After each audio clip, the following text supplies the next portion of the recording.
Seguimos adelante en Telebuen Día, recibiendo con gran gusto esta mañana a Fernando Filgueira, que es sociólogo y además asesor, integrante del equipo que en este momento ha planteado el programa de gobierno del Frente Amplio con la candidatura del doctor Tabaré Vázquez. Fernando, buen día, ¿cómo anda? Buen día, un gusto estar por acá. Igualmente para nosotros, ¿con un pie en el avión ya? Sí. Bueno, se va en estas horas, digamos. Ahora en un ratito, por esas asesorías internacionales que usted realiza básicamente. En este momento sí hay una parte de la remuneración que viene por allí. Bueno, tenemos mucho viaje. Bien, pocos minutos para muchos temas y además lo tenemos que dejar libre por lo menos a las 8 de la mañana si no nos llega al aeropuerto. Cortita y al pie. Dice las bases programáticas del Frente Amplio.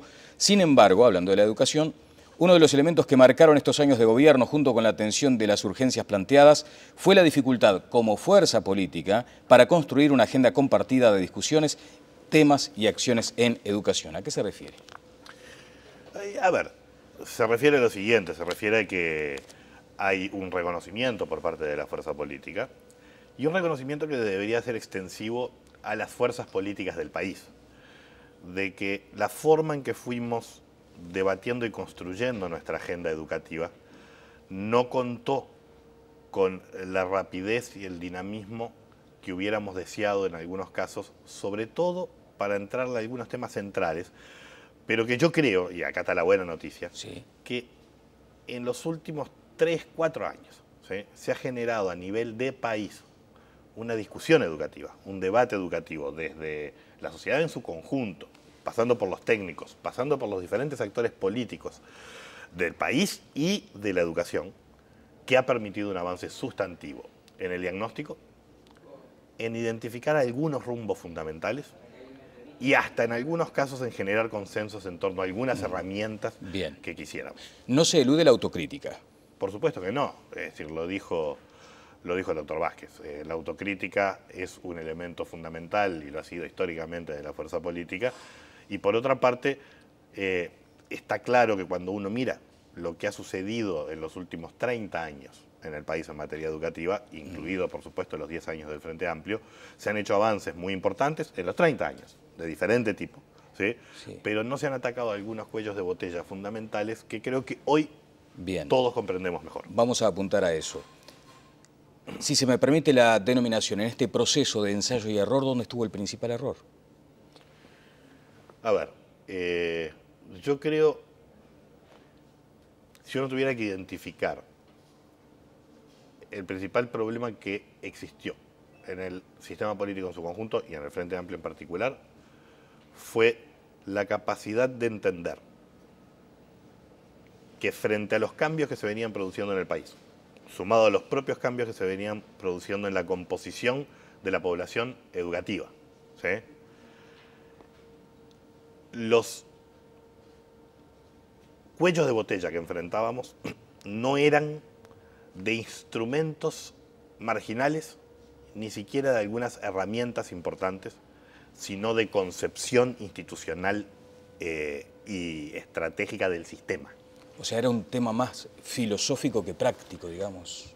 Hay un autor, usted me presentó como sociólogo, es a mi juicio un gran sociólogo, que dice, mire, cuando cambian las políticas públicas, pueden cambiar sus instrumentos marginales, pero que son relevantes. Por ejemplo, yo puedo modificar la edad en que las personas se jubilan, ¿sí?, o yo puedo modificar mi objetivo del tamaño promedio de grupo, ¿sí?, puedo modificar algunas herramientas más importantes, ¿sí?, yo puedo modificar, por ejemplo, si los tiempos de aula son mayores o menores, ¿sí?, y si las características del aula son más presenciales o con componentes más virtuales.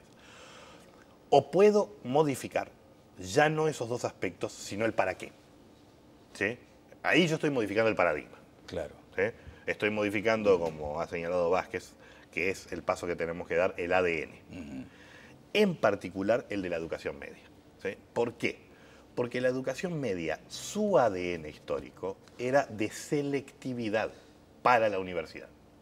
Ese era el para qué de la educación. Es decir, o sea, era el filtro, digamos. Claro, estaba pensado para eso. Ese era el modelo. Claro. Mientras que primaria no. ¿Cuál era el ADN de primaria históricamente? El de continentación, inclusión, construcción de ciudadanía, ¿verdad? Claro. Bueno, hoy precisamos una media que cumpla, ¿sí?, No de la misma manera que cumplió primaria en su momento, ni de la misma manera que hoy primaria hace sus tareas. Pero hoy precisamos una media que cumpla esa tarea de construcción de ciudadanía e inclusión fundamental que cumplió la primaria hasta mediados del siglo XX.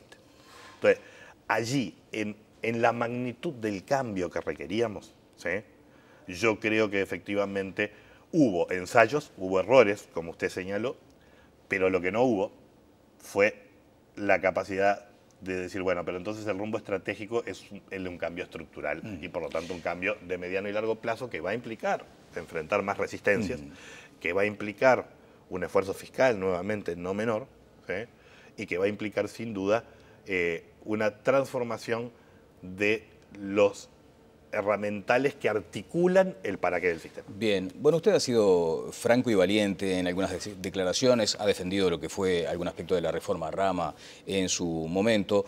Por eso me animo a preguntarle si no advierte que en aquella ley de educación, que además generó un amplísimo abanico de participantes, cuando uno cuantifica el número de personas que estuvieron allí en ese debate, se da cuenta que fue extraordinario, pero al final parece que eso fue...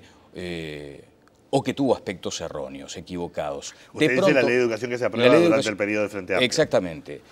¿Quiere un comentario sobre eso puntual? Porque después voy a la otra pregunta. Sí, a ver, si usted me pregunta, yo le puedo decir, creo que la ley de educación no contribuyó necesariamente a solucionar el problema central que enfrentábamos, pero tampoco lo empeoró necesariamente. A ver, ¿neutralizó, digamos, un cambio necesario? Quiero insistir en esta idea. Mi impresión es que la reforma fundamental, la transformación fundamental por la que tiene que atravesar la educación no es una transformación institucional y de gobierno, que eso fue la ley de educación. Sí. ¿Sí? Es decir, que en todo caso ni obstaculizó marcadamente, ¿sí?, ni necesariamente aportó al cambio fundamental que teníamos que realizar. ¿Sí? Ahora, si usted me pregunta en sí mismo, como modelo de gobierno institucional, la ley de educación fue un paso adelante, un paso atrás y todo, en algunos elementos es positivo. Sí. Le da más injerencia al Ministerio de Educación, ¿sí?, procura una capacidad de los desconcentrados de vincularse a sus centros, ¿sí?, conjuntamente con la incorporación de las comisiones de padres con mucho más peso que antes, que abre las puertas para algunas cosas que vamos a tener que hacer y que son buenas. Bien.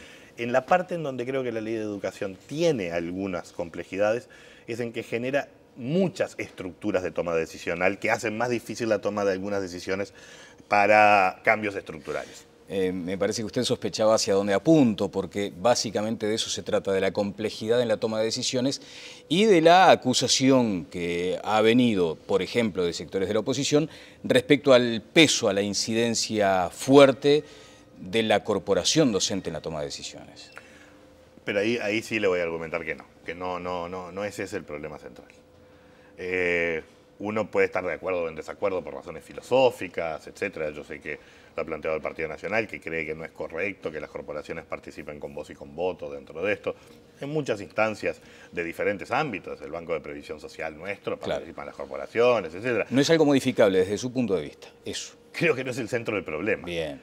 La mayoría política, ¿sí?, esta ley la permite más allá de la participación de las corporaciones. Si uno tuviera en discrepancia con la participación de las corporaciones. Sin embargo, fíjese que mucho de lo que votaron los representantes de los docentes, ¿sí?, durante este periodo fueron cosas que en muchos casos el sindicato propiamente dicho no estaba de acuerdo. Voy a apuntar a algo que decía el doctor Vázquez en el ciclo Presidenciables que presentó Deloitte con El Espectador. Allí hablaba de lo que usted acaba de mencionar, el mayor peso específico para el Ministerio de Educación y Cultura. Sí.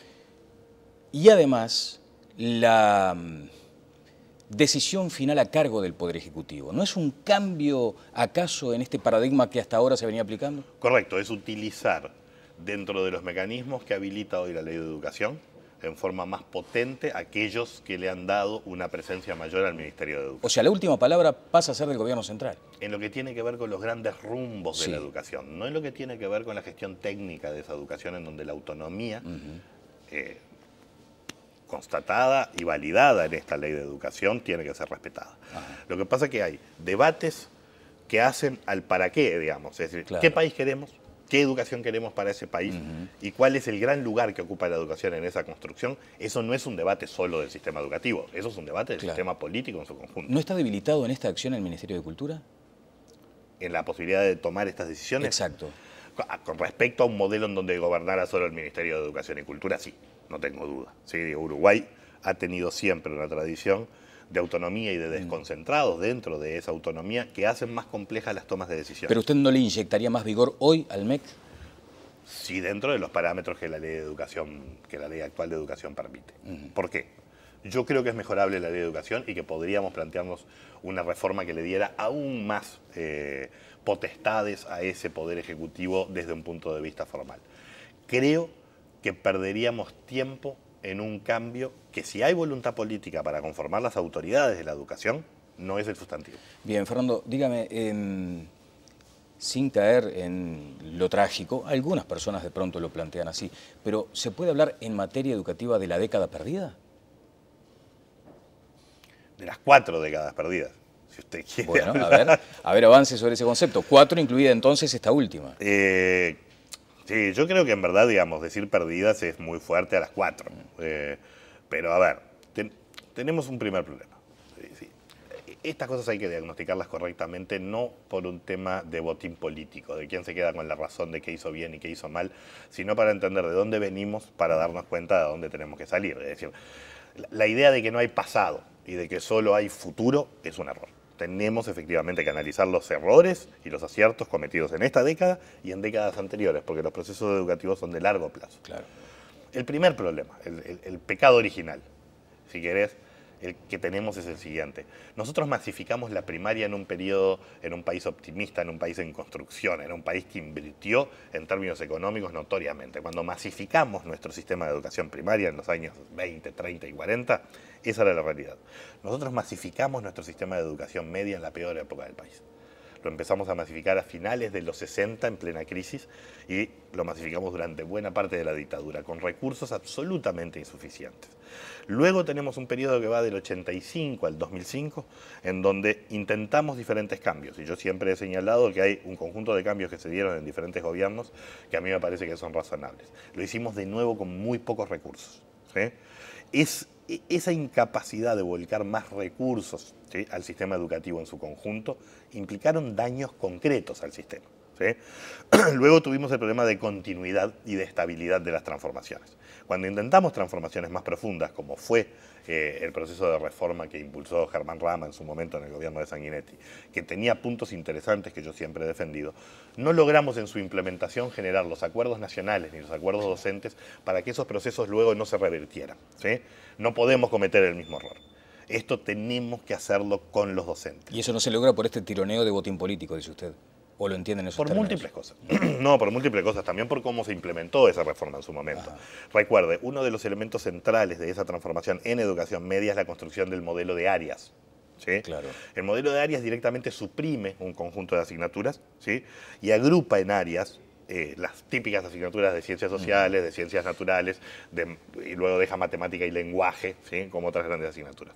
Eso ya genera una fuerte resistencia dentro de un cuerpo docente que tenía un conjunto más amplio de asignaturas. Sí. Pero en segundo lugar, ese modelo es un modelo que reproduce en su lógica una cierta pretensión enciclopédica y contenidista propia del viejo modelo asignaturista. Porque el cambio fundamental no es más o menos asignaturas, es cómo las articulamos para que sirvan un cometido que es diferente al que sirven hoy.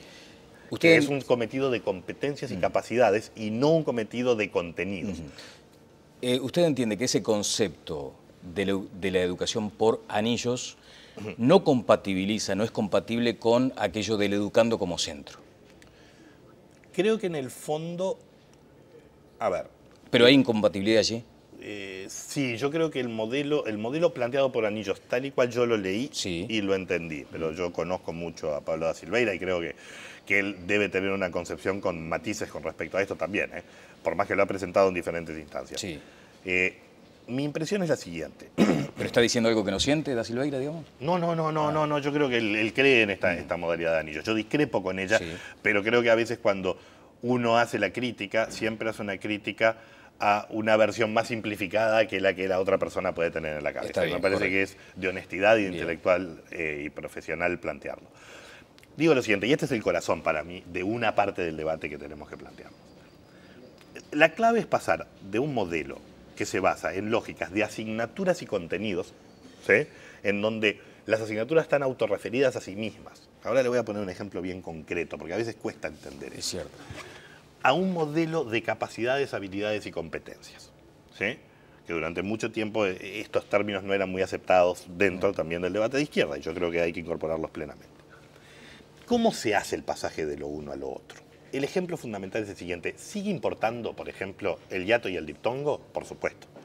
¿Sigue importando, yo uso mucho este ejemplo, el contenido en geografía que nos habla del afluente del Orinoco, de los afluentes del Orinoco? Por supuesto. ¿Pero evaluamos eso? No, eso no es lo que evaluamos, ¿sí? Lo enseñamos porque los contenidos son necesarios, pero lo que evaluamos es la capacidad de producir un texto. Lo que evaluamos es la comprensión hidrográfica de lo que implica un río y la posibilidad de usarlo para resolver un problema concreto de por dónde tiro el agua, ¿sí? Lo que evaluamos deja de ser el contenido y pasa a ser las capacidades o el conocimiento en movimiento. Todas las asignaturas me sirven para eso, ¿sí? Si yo quiero aprender capacidades matemático-analíticas, que no es solo la numérica, pero incluye la numérica, yo tengo la física, la química y la matemática que me aportan todas a esto. Entonces, la construcción no es de un sistema de anillos, a mi juicio, sino de un sistema integrado en lógicas de situaciones, problemas, de talleres, en donde en aula se combinan docentes de diferentes asignaturas. Ni más ni menos ¿sí?, que aprender a resolver problemas, digamos. Aprender a aprender. Aprender a aprender. Esa es Eso la clave. tan reiterado y que a veces se pierde de vista. Que en el siglo XXI es. Sí, faltan pocos minutos, pero me gustaría volver sobre algunos aspectos que usted ha señalado. Por ejemplo, ha dicho, ya que mencionó a Da Silveira, que en primaria repiten poco, pero aprenden poco. ¿Usted comparte esa visión? Sí, claro. En secundaria un 30% repite. Entonces, cuando le decimos acá en este momento a la gente que tiene a sus chicos en la secundaria, ¿cómo se resuelve este asunto? Generar recursos, porque además... Aprendizajes. Generar aprendizaje, porque además un país que no desarrolla esa capacidad en educación seguramente queda rezagado también en aquello de la productividad y la producción de la inversión. Correcto. Primero seamos claros, porque si hay alguien que ha defendido la idea de que precisamos un cambio estructural y que hemos enfrentado durante estos 40 años un proceso que tenemos que revertir, soy yo. Pero seamos claros respecto a algunos números, ¿sí? En materia de primaria, si bien se dice que se aprende poco, nuestros niveles de aprendizaje están dentro de los primeros de América Latina, con tasas de egreso casi universales, ¿sí? Exacto, sí. Y eso más allá de todos los problemas que hay y que no hay que negarlos, pero en términos comparativos. En educación media, nuestros niveles de aprendizaje tienen un problema que se han estancado, se ubican dentro de los 2 o 3 primeros de América Latina, de acuerdo a las pruebas PISA, ¿sí?, pero no han aumentado en la dirección que nosotros hubiéramos querido. Pero lo que usted pregunta es clave. ¿Cómo aprenden los chiquilines? ¿Y cómo hacemos y garantizamos que aprendan los chiquilines y que puedan transitar la educación hacia la finalización del ciclo básico primero y la finalización del ciclo medio superior luego? Bueno, la repetición cumple en ese proceso una función pedagógica fundamental. ¿La respuesta cuál es? Yo creo que no. Yo creo que no. Yo creo que se confunde repetición con exigencia. Sí. ¿Qué es más exigente? Decirle a un chiquilín, mire, llegó al fin de año, usted no aprendió nada, vaya y haga todo lo mismo de nuevo. Primero, que es más eficiente, o decirle, no, usted se va a tener que quedar al chiquilín a un contrahorario escolar de 2 horas o de 3 horas, Sí, ¿sí? sí. O va a tener que fines de semana, o va a tener que verano, o va a tener que tutorías personalizadas.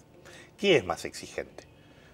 Para el sistema y para el propio chiquilín. Sí. ¿Tener que quedarse 2 o 3 horas más cada día? O simplemente decir, bueno, perdí el año y lo repito. Eso puede estar enmarcado en ese concepto manejado por Pablo Da Silveira y por el Partido Nacional, la promoción condicional. Bueno, ellos manejan la idea de promoción condicional colocándola en un ciclo de 1 a 2 de 2 años en vez de cada año. Exacto. ¿Sí? Puede ser una opción. Hay otras opciones. En muchos países directamente para ciertos ciclos más largos existe la promoción. No existe la repetición. Es decir, existe el avance del chiquilín con educación personalizada, llevándolo del punto en el que él está al punto máximo de aprendizaje. Fernando, posible. y para que la gente no entienda mal, ese planteo que usted realiza, ¿no es empatarlo con el pase social? No tiene nada que ver, pero además es pobre. Bueno, volvamos a Pablo, porque voy a cobrar otra lanza por Pablo. No por el Partido Nacional, que tengo mis discrepancias, pero por Pablo, quien yo tengo muchos puntos de contacto. Se sigue diciendo que Pablo apoya el modelo de vouchers. Claro. No es cierto. Pablo nunca apoyó el modelo de voucher, lo dijo 27 veces. Bueno, se dice que hay pase social. No es cierto, no existe el pase social. Estamos discutiendo contra algo que no existe, no tiene sentido, ¿sí? La idea del pase social se está usando como parte de un botín político para decir, ustedes no hacen repetir a la gente, ¿sí? Para no tener el Quieren costo. bajar las exigencias. Pero ¿sí? no hay pase social, dice usted, no existe. Institucionalmente no existe ninguna medida. No institucionalmente, que pero no hay como... que haya gente que al final diga qué sentido tiene aguantar a este chiquilín acá para simplemente frustrarlo, ¿sí? Entonces, ahora, lo que pasa es que la idea, y ahí sí hay una asesoría concreta, de, por ejemplo, personas como Bianchi, con quien yo sí tengo más discrepancias, ¿sí? Creen que exigir es hacer repetir. Es decir, es una confusión, es una concepción del siglo XIX de la educación y es la concepción de filtro. En el fondo es la concepción de filtro. De la que un hablábamos sistema hoy. que tiene que filtrar a la crema para que llegue la élite. Bueno, qué pena, porque, mire, me quedaría hablando con usted si no se fuera el avión en un ratito, pero me parece interesante. ¿Usted entiende que ahora hay como un terreno fértil para buscar esos acuerdos partidarios Sin duda. alejados del botín político? Sin duda. Creo que ahora en plena campaña electoral siempre es complicado. Pero ¿Pero no hubo un intento y fracasó? fue un intento demasiado superficial. ¿Dónde estuvo el talón de Aquiles de ese acuerdo? No tener propuestas programáticas de transformación sustancial. Discutimos sobre lo institucional. O sea, se escribió bonito, digamos. No, discutimos sobre lo institucional. Un voto más, un voto menos al presidente claro. del Codicen. No es esa. Pongámonos de acuerdo en las reformas sustantivas. ¿Por que eso hay que hacer. fracasó la Universidad de la Educación, por lo menos en esta instancia? De nuevo, porque se discutió y se centró en lo institucional. Si yo quiero discutir la UNED, ¿sí? La Universidad de la Educación, y yo tengo discrepancias con una votación directa necesariamente, aunque el Frente Amplio la apoyó en este momento, pero yo lo que quiero discutir es el modelo curricular y pedagógico que esa UNED va a tener, no la institucionalidad. No me parece que sea lo central. Bueno, me permito, ya que no nos queda tiempo, recomendar un trabajo hacia un modelo educativo que usted lo escribió, Claves, Herramientas y Ruta Crítica, y allí establece el aprender como aventura civilizatoria. Es que lo es. No hay nada que nos defina como civilización más que la capacidad de aprender. Y no hay nada que... Yo soy docente, ¿no? Claro. Y no hay nada que produzca más placer que el momento en el que uno percibe en los ojos del otro, niño, adolescente, joven o adulto, ese momento en el cual juntamos 3 o 4 cosas y las pusimos en movimiento. Y las pusimos en movimiento. No tanto la capacidad de repetir de memoria algo que aprendimos, ¿no? Pero ese momento en que uno se da cuenta que el chiquilín juntó 2 cosas. De esas nos acordamos nosotros y se acuerdan ellos. Muchísimas gracias, Fernando. Sea quien sea el que gane las elecciones, no estaría mal verlo a usted. Me imagino, esto es una consideración personal, a usted, a Pablo Silveira y a otra cantidad de gente reunidos en una mesa. Me parece que por ahí va parte de la salida. Hay que construir un gran acuerdo nacional porque además una transformación educativa de estas características no lleva 5 años, lleva 10. Que tenga buen viaje. Fernando Filgueira, sociólogo, estuvo con nosotros. Vamos a la pausa y seguimos adelante en Telemundo. Presentó